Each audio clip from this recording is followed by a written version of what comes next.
府在东突厥斯坦不断强化打压政策之际，从本月初开始，中共当局在阿图市实行了监视组入驻维吾尔家庭政策。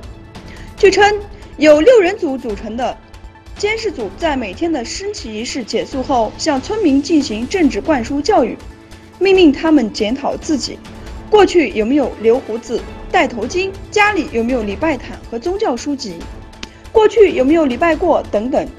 这个由警察和政府官员组成的监视组还强迫维吾尔和哈萨克居民监听邻居和周围的人。据称，土耳其当局不允许一个东突厥斯坦家庭入境。根据世界维吾尔代表大会的声明，曾在东突厥斯坦的中共集中营拘押的奥梅尔的妻子如仙姑里和女儿在伊斯坦布尔阿塔图尔克机场被当局拘留，并且他们担心被驱逐中国。奥梅尔是第一个向世界透露集中营内部情况的人。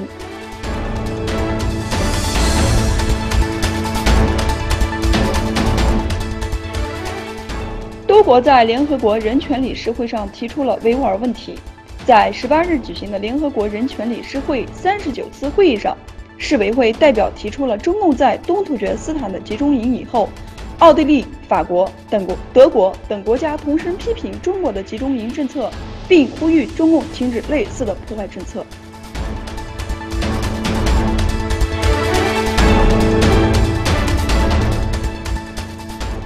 沙特阿拉伯领导的干预也门内战军事行动已持续了4年。据沙特新闻社报道，从也门向沙特阿拉伯南部的佐哈拉地区进行了火箭袭击，火箭摧毁了一些建筑物，包括一座清真寺。据说他在事件中没有被杀害或受伤。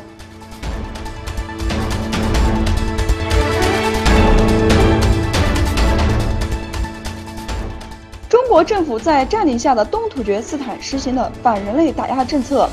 尤其是100万至300万维吾尔和哈萨克穆斯林被中共当局强制关押在集中营，引起了不少的国际关注。马来西亚前总理安华成为了在突厥和穆斯林世界第一个关注这个问题的人。他在一个采访中指出，维吾尔问题已不再是中国的内部问题。